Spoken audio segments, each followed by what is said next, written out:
Okay, testing, testing. And we're here. So I just want to make a confession that I hate Q Bert. I have never understood the appeal of Q Bert. I do not enjoy Q Bert at all. Which is funny, because I have fond memories of the cabinet. I remember seeing, the cabinet at the skating rink as a kid, and just kind of watching it. It's visually interesting, but in all that time, I don't think I ever even felt like putting a quarter into a Q Bert cabinet, even if I had one. It just seems too much like a game that, I guess, and in retrospect, I can say it seems too much like a game that you could play on pen and paper for less than a quarter. And it just didn't have the excitement going. But so I'm going to go ahead, and I've got a couple quarters in the machine now. I'm just going to try to play it anyway, because, you got to do Q Bert. Playing classic games, you got to do Q Bert, right? It is a great game, but it's just not my thing. So the objective is to, woof, that was close. Change the color of all the squares. And so the control scheme here, it's isometric. It's got this pseudo 3D thing going on.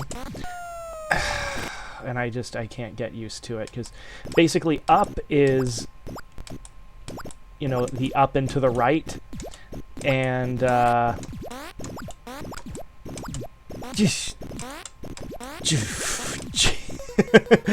up is up and to the right, down is down and to the left, left is up and to the left, and so on. So it just I just can never get used to it. It never becomes pleasant for me. I like the swearing. I don't care. So there's a little bit of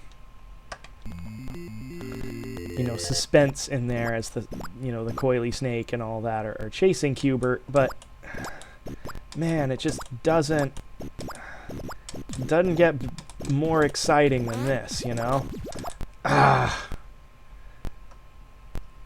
don't know what it is other than that. I think it's just having it be such a grid-like thing. You're stuck on this grid. Ooh, look, I can fly to the top. There's something about it that doesn't grab me. And I think that's kind of what's fascinating to me. It's not a criticism of Q Bert as a game. It is a good game. But it makes me reflect on what it is that makes me enjoy a game, And I think it is an issue of degree rather than type, because you break any video game down and you're getting down to math, you're getting down to a numbers puzzle, really. Ugh.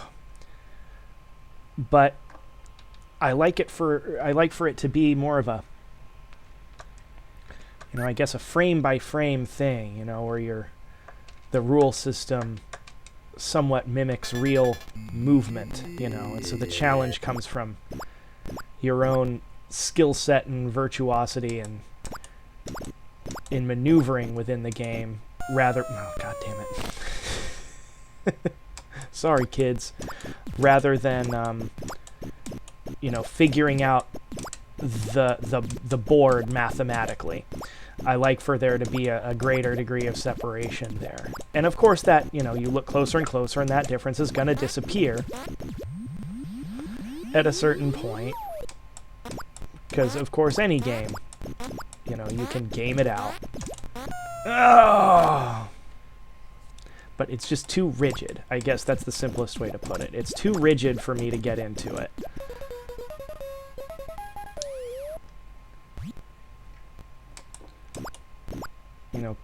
Quasi 3D notwithstanding.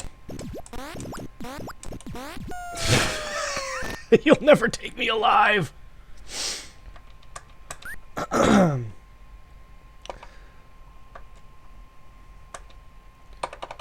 So the games I typically like are things like, Joust and Defender, and there we go.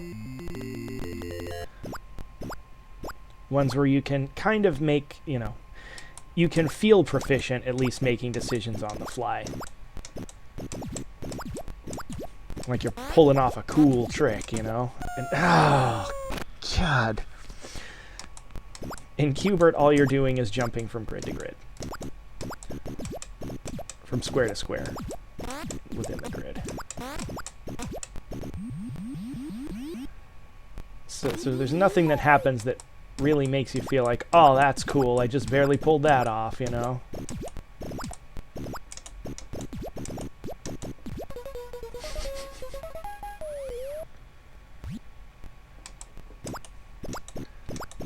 so that purple thing is trying to kind of make its way. So it kind of is a matter of just figuring out the best path. So there's not really a here we go, a strong difference between knowing the best strategy and executing it. I think that's what it is. Clearly I don't, this is maybe, in all these years, this may be the first kind of exposure I've had to actually playing this game. And, as much as it is a great game, and as much as it's not my kind of thing, I am enjoying this. Oh! Except when I do that.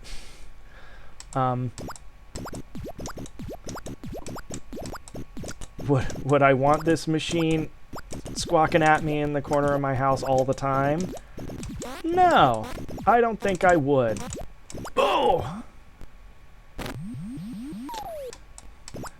So what I did there may be actual, Q Bert strategy. Oh!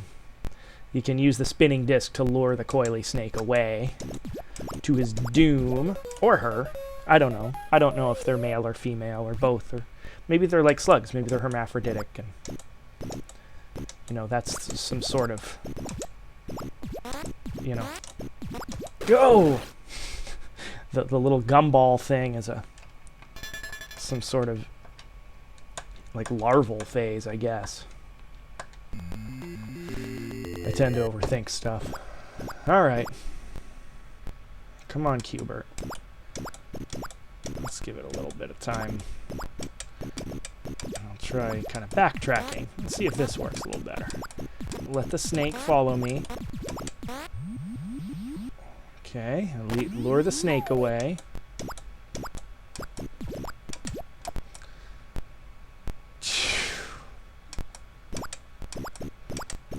That's interesting, okay.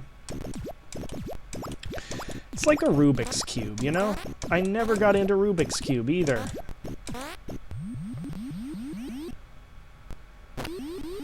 Alright, I'm out of discs. Here's my last chance.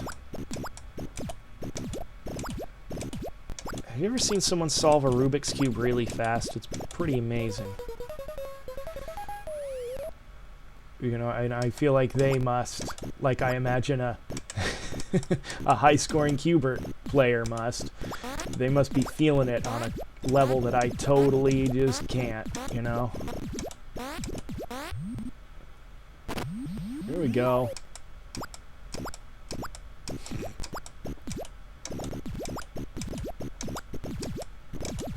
Oh, yeah. So you can't cross them in the air. You can't let them into your path at all. So that's good to kind of know. And there we go. Level 3 of Q Bert. That's the first time I have ever made it there. And look at the beautiful gunmetal gray color. I feel so rewarded.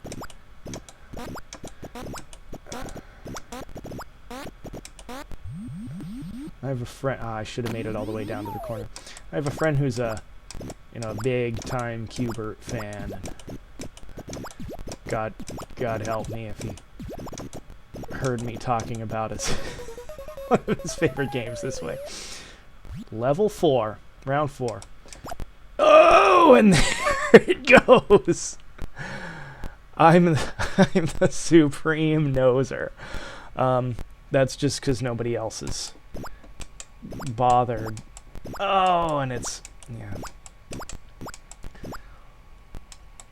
And I don't have the, and you know what it is that my stick doesn't have all the stuff set up, the restrictor plate and all that, in the position to make it make sense, I think, is what I'm dealing with. But there we go.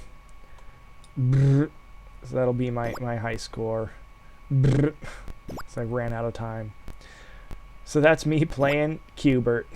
I kind of enjoyed it, but it's good to cross that one off the list. It was not, it wasn't on my list, and that kind of put it on my list. But that's Q Bert.